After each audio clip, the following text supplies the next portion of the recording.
परिचय। छात्रों, क्या आप जानते हैं कि पूर्णांक क्या है? एक पूर्ण संख्या जो धनात्मक, ऋणात्मक या शून्य हो सकती है। सही। और पूर्ण संख्या क्या होती है? संख्याओं का वही समुच्चय जिसमें शून्य और सभी प्राकृतिक संख्याएं हों। बहुत अच्छे। आज हम वास्तविक संख्याओं के बारे में पढ़ेंगे। वास्तविक संख्याएं परिमेय और अपरिमेय संख्याओं से बनती हैं। वास्तविक संख्या पद्धति के कई उपसमुच्चय पूर्णांक, प्राकृतिक संख्या या पूर्ण संख्या होते हैं। आइए वास्तविक संख्याओं के बारे में विस्तार से अध्ययन करें।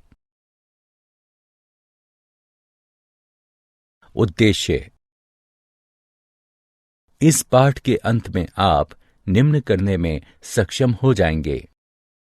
यूक्लिड की विभाजन प्रमेयिका को बताना, अंकगणित को आधारभूत प्रमेय को समझाना, अभाज्य गुणनखंडन विधि से प्रश्नों को हल करना।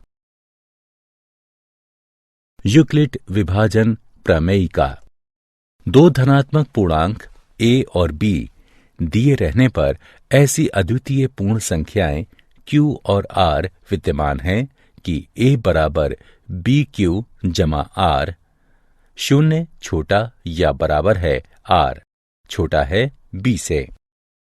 उदाहरण के लिए a बराबर 15, b बराबर 3 के लिए 15 बराबर 3 गुणा 5 जमा शून्य है, जहां q बराबर 5 और r बराबर शून्य है। प्रमेयिका। प्रमेयिका एक सिद्ध कथन होती है जिसका प्रयोग दूसरे कथनों को सिद्ध करने में होता है। एल्गोरिथम सुविचारित चरणों की श्रृंखला होते हैं जो एक प्रकार के प्रश्नों को हल करने की विधि प्रदान करते हैं। यूक्लिड विभाजन प्रमेयिका का प्रयोग दो संख्याओं का HCF ज्ञात करने के लिए किया जा सकता है। इसका प्रयोग संख्याओं की कुछ उभयनिष्ठ विशेषताएं ज्ञात करने के लिए भी किया जा सकता है। HCF कैसे ज्ञात करते हैं? दो धनात्मक पूर्णांकों C और D, C बड़ा है D से, का HCF ज्ञात करने के लिए हमें निम्न चरणों से इसका अनुसरण करना होता है। चरण 1। C और D पर यूक्लिड विभाजन प्रमेयिका का प्रयोग करिए। इसलिए हम ऐसे Q और R ज्ञात करते हैं कि C बराबर DQ जमा R हो। चरण 2। यदि R बराबर शून्य है तथा D, C और D का HCF है। यदि R शून्य के बराबर नहीं है तो D और R पर विभाजन प्रमेयिका का प्रयोग कीजिए। चरण 3। इस प्रक्रिया को तब तक जारी रखिए जब तक कि शेषफल शून्य ना हो जाए। इसी स्थिति में प्राप्त भाजक ही वांछित HCF है। HCF परिकलन का उदाहरण। आइए यूक्लिड एल्गोरिथम के प्रयोग से 455 और 42 का HCF ज्ञात करें। हल। चूंकि 455 बड़ा है 42 से, इसलिए हम 455 बराबर 42 गुणे 10 जमा 35 प्राप्त करने के लिए 455 और 42 पर यूक्लिड की विभाजन प्रमेयिका का प्रयोग करते हैं। शेषफल शून्य नहीं है, इसलिए हम 42 और 35 पर प्रमेयिका का प्रयोग करते हैं। 42 बराबर 35 गुणे 1 जमा 7। अभी भी शेषफल शून्य नहीं है, अतः हम 35 और 7 पर विभाजन प्रमेयिका का प्रयोग करते हैं। 35 बराबर 7 गुणे 5 जमा 0। हम देख सकते हैं कि शेषफल शून्य हो गया है और हम आगे नहीं जा सकते। इसलिए 455 और 42 का HCF इस स्थिति में विभाजक यानी 7 होगा।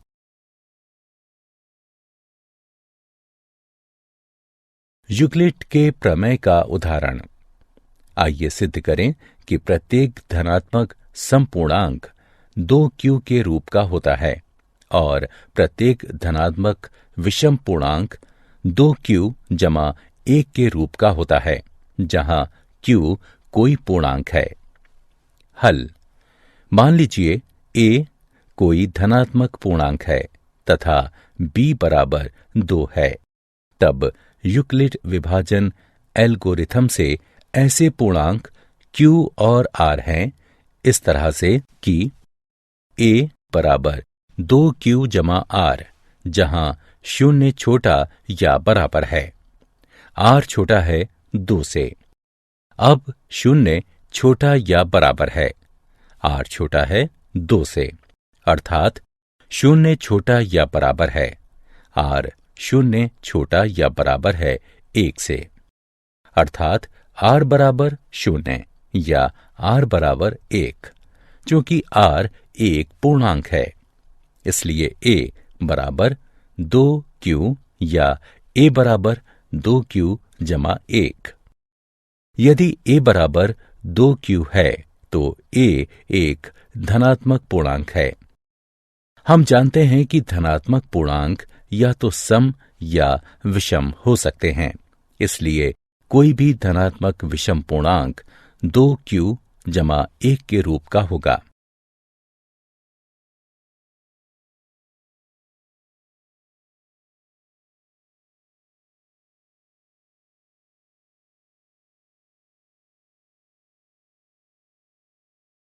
अंकगणित की आधारभूत सिद्धांत।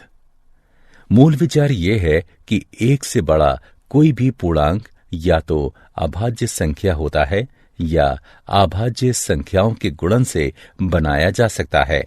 इस प्रकार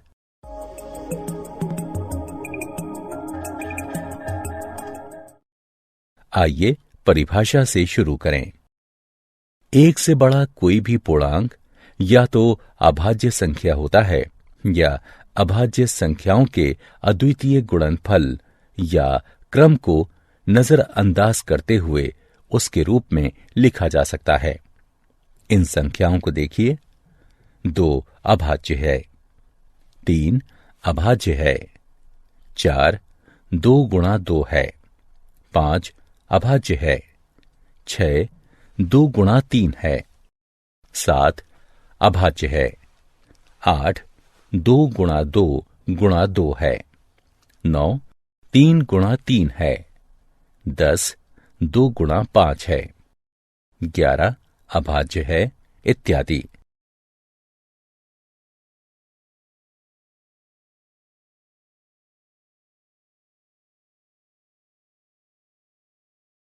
एलसीएम और एचसीएफ में संबंध। किन्हीं भी 2 धनात्मक पूर्णांकों a और b के लिए एचसीएफ a b गुणा एलसीएम a b बराबर a गुणा b।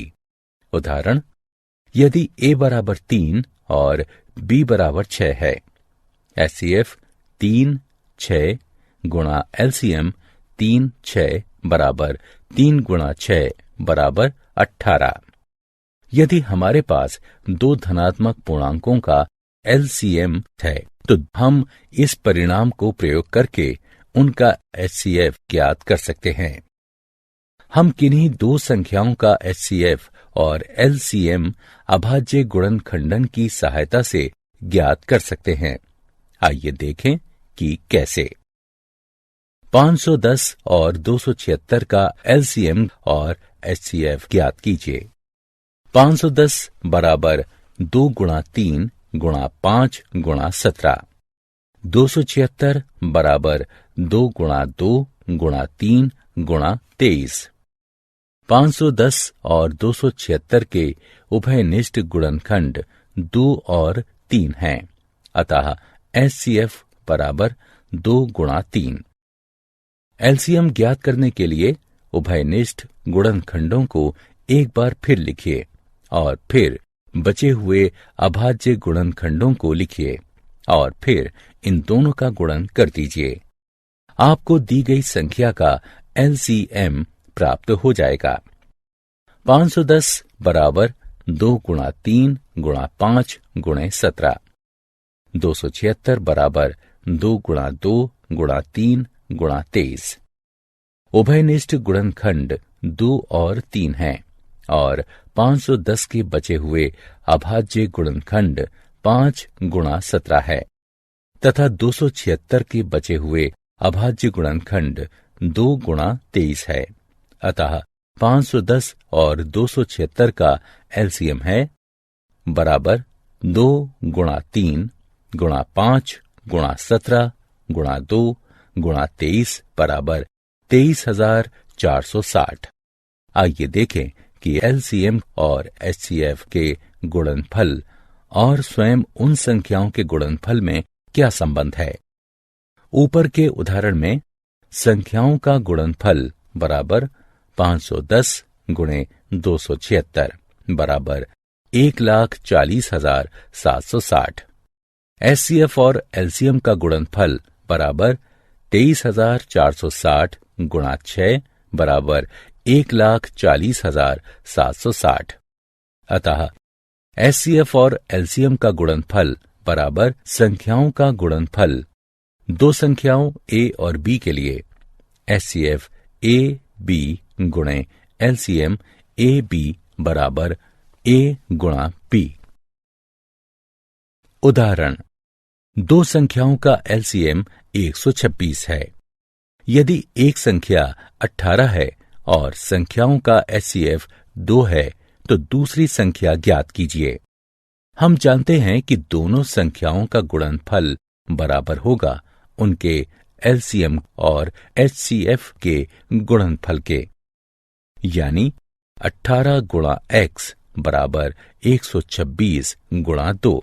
यहां x दूसरी संख्या है, यानी x बराबर 126 गुणे 2 बटे 18 है, तो x बराबर 14 होगा।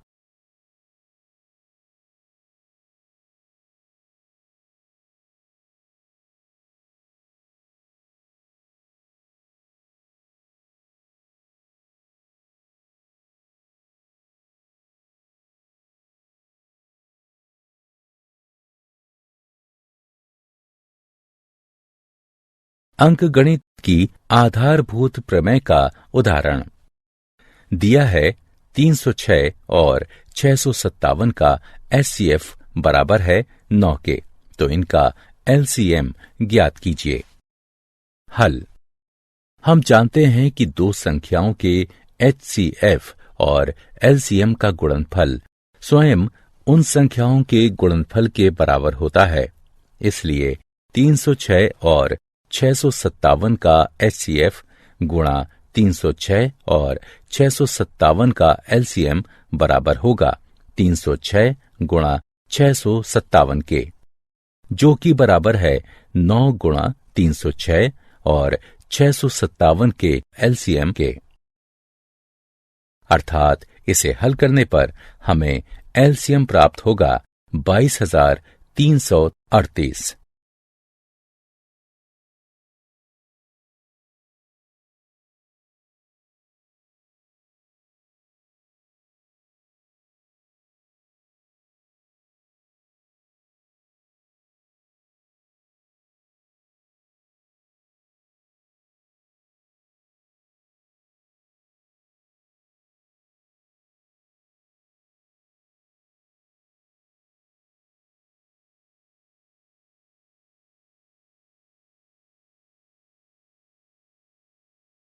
क्या आप जानते हैं 17वीं शताब्दी में सर्वप्रथम डेकार्टे ने बहुपदों के मूल को व्यक्त करने के लिए रियल शब्द का प्रयोग किया और उन्हें इमेजिनरी संख्याओं से अलग किया। कार्ल फ्रेडरिक गॉस को प्रायः गणितज्ञों का राजकुमार कहा जाता है तथा उनका नाम आर्किमिडीज और न्यूटन के साथ सर्वकालिक महानतम गणितज्ञों में लिया जाता है। उनका गणित और विज्ञान दोनों में मौलिक योगदान है। सारांश, आइए हमने जो कुछ सीखा है उसे संक्षेप में दोहराएं। यूक्लिड विभाजन प्रमेय का दो धनात्मक पूर्णांक a और b दिए रहने पर ऐसी अद्वितीय पूर्ण संख्याएं q और r विद्यमान है कि A बराबर BQ जमा R, जहां शून्य छोटा या बराबर है R से और B R से बड़ा है। यूक्लिड विभाजन एल्गोरिथम। ये यूक्लिड विभाजन प्रमेयिका पर आधारित है। इसके अनुसार किन्हीं दो धनात्मक पूर्णांकों A और B, जहां B बड़ा है A से, इसका HCF निम्न प्रकार ज्ञात किया जा सकता है। चरण 1, विभाजन प्रमेयिका का प्रयोग करके Q और R ज्ञात कीजिए, जहां A बराबर BQ जमा R, शून्य छोटा या बराबर है, R छोटा है B से। चरण 2, यदि R बराबर शून्य है तो HCF B है। यदि R बराबर नहीं है शून्य के तो B और R पर यूक्लिड प्रमेयिका का प्रयोग कीजिए। चरण 3, इस प्रक्रिया को तब तक दोहराते रहिए जब तक कि शेषफल शून्य ना हो जाए। इस स्थिति में भाजक ही HCF AB होगा। साथ ही HCF AB बराबर HCF BR। अंकगणित की आधारभूत प्रमेय प्रत्येक भाज्य संख्या को अभाज्य संख्याओं के एक गुणनफल के रूप में व्यक्त किया जा सकता है तथा यह गुणनखंडन अभाज्य गुणनखंडों के आने वाले क्रम के बिना अद्वितीय होता है।